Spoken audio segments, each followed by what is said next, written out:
Ngay lúc này đây có một ngọn lửa đang âm ỉ cháy bên trong cơ thể của mỗi chúng ta. Và đây không phải là nói ẩn dụ đâu nhé.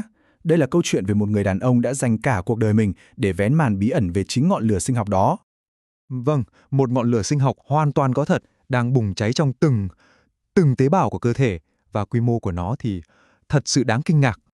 Đúng vậy đấy, 37.000 tỷ ngọn lửa tí hon. Khi chúng cháy rực rỡ, chúng ta cảm thấy tràn đầy năng lượng, còn khi chúng leo lét, chúng ta mệt mỏi. Đây chính là ngọn lửa của sự sống. Và câu chuyện của chúng ta bắt đầu từ đây. Tại một phòng thí nghiệm ở Berlin với một nhà khoa học tên là Otto Warburg. Đây chính là nơi cuộc hành trình của ông ấy bắt đầu. Cứ thử hình dung thế này nhé. Berlin, mùa đông năm 1923, tuyết đang rơi ngoài cửa sổ. Còn bên trong, nhà khoa học Otto Warburg đang cúi mình trên chiếc kính hiển vi, và ông vừa mới nhìn thấy một điều không thể nào tin được trong một mẫu mô nhỏ xíu. Vậy ông đã thấy điều gì mà kỳ lạ đến thế? Cái phát hiện của ông ấy đã thách thức gần như mọi logic sinh học thời bấy giờ, và nó đã thôi thúc Warburg dấn thân vào một cuộc tìm kiếm. Một cuộc tìm kiếm kéo dài gần nửa thế kỷ để tìm cho ra câu trả lời. Nhưng mà, để hiểu được tầm quan trọng của phát hiện này, trước tiên chúng ta phải hiểu về con người đã tạo ra nó. Vì Otto Warburg không chỉ là một nhà khoa học đâu, ông ấy phải nói là một nhân vật phi thường. Chỉ cần nhìn vào dòng thời gian cuộc đời ông thôi, chúng ta có thể thấy một hành trình thật đáng kinh ngạc.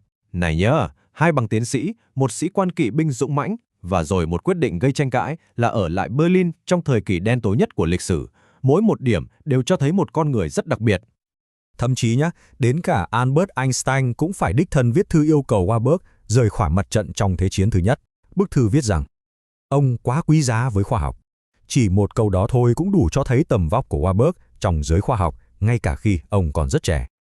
Và câu chuyện càng lúc càng trở nên kỳ lạ hơn. Là một người gốc Do Thái, việc Warburg không những sống sót mà còn tiếp tục làm việc ngay tại Berlin dưới thời Đức Quốc xã thực sự là một bí ẩn lớn. Cái giả thuyết về việc Hitler bảo vệ ông ấy có thể đúng, có thể không, nhưng nó càng làm tăng thêm sự huyền bí xung quanh cuộc đời của ông. Ok, bây giờ hãy quay trở lại phòng thí nghiệm năm 1923. Chúng ta sẽ cùng xem xét câu đố khoa học đã làm đau đầu Warburg, một thứ đã thay đổi hoàn toàn cách chúng ta nhìn nhận về ung thư. Nào, trước khi tiết lộ con số, mọi người thử đoán xem. Tế bào ung thư tiêu thụ nhiều đường hơn tế bào bình thường bao nhiêu lần? Gấp đôi hay là gấp 10 lần? Câu trả lời, tôi dám chắc, sẽ khiến nhiều người phải ngạc nhiên. 70 lần. Vâng, 70 lần. Đây không phải là một sai số đo lường đâu nhé.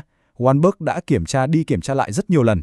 Các tế bào ung thư đang ngấu nghiến đường với một tốc độ kinh hoàng, cao hơn gấp 70 lần so với tế bào khỏe mạnh. Và đây chính là manh mối đầu tiên và cũng là quan trọng nhất. Vậy, điểm mấu chốt ở đây là gì? Tế bào bình thường nó giống như một cái động cơ hiệu quả cao. Nó dùng oxy để đốt cháy đường và tạo ra rất nhiều năng lượng. Nhưng tế bào ung thư thì lại hành động hoàn toàn khác. Chúng lại chọn một quy trình kém hiệu quả hơn rất nhiều, đó là lên men, ngay cả khi xung quanh có đầy oxy. Chúng đã phá vỡ một quy luật cực kỳ cơ bản của sinh học. Và khám phá này, dĩ nhiên rồi, đã được đặt theo tên ông, hiệu ứng Warburg. Về cơ bản, nó mô tả cái xu hướng kỳ lạ của tế bào ung thư là cứ thích dùng cái quá trình lên men lãng phí năng lượng kia. Đây chính là di sản khoa học để đời của ông. Và từ cái quan sát này, Warburg đã xây dựng nên một giả thuyết cực kỳ táo bạo.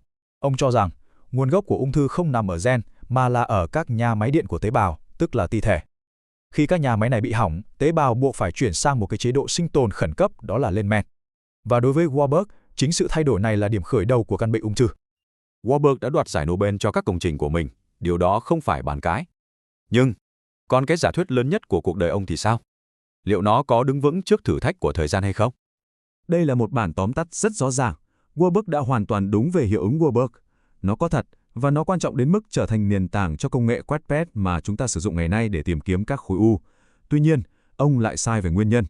Khoa học hiện đại đã chứng minh rằng đây là kết quả của các đột biến gen, chứ không phải là nguyên nhân. Vậy, điểm mấu chốt là gì? Dù giả thuyết của ông về nguồn gốc ung thư không hoàn toàn chính xác, nhưng cái quan sát của ông lại trở thành một trong những công cụ quan trọng bậc nhất trong cuộc chiến chống lại căn bệnh này ngày nay. Ông có thể đã sai về nguyên nhân, nhưng ông đã tìm ra đúng manh mối. Câu chuyện về manh mối của Warburg cho thấy khoa học đôi khi tìm thấy sự thật ở những nơi không ngờ tới nhất. Và điều thú vị là, nỗi ám ảnh của ông về oxy và sức khỏe tế bào lại có một sự tương đồng đáng kinh ngạc với một trí tuệ cổ xưa từ một nơi rất xa Berlin. Hãy nhìn xem, một bên là Warburg ở Berlin với kết luận khoa học đanh thép, tế bào cần oxy để khỏe mạnh. Còn bên kia, từ hàng ngàn năm trước trên dãy Himalaya xa xôi, các bậc thầy cổ xưa đã nói về sinh khí, một khái niệm về năng lượng sống, về hơi thở. là nền tảng cốt lõi cho sức khỏe. Khoa học hiện đại và trí tuệ cổ xưa hay con đường dường như hoàn toàn khác biệt. Liệu có phải chúng đang cùng chỉ về một sự thật cốt lõi về sự sống không? Đây là một câu hỏi rất đáng để chúng ta cùng suy gẫm.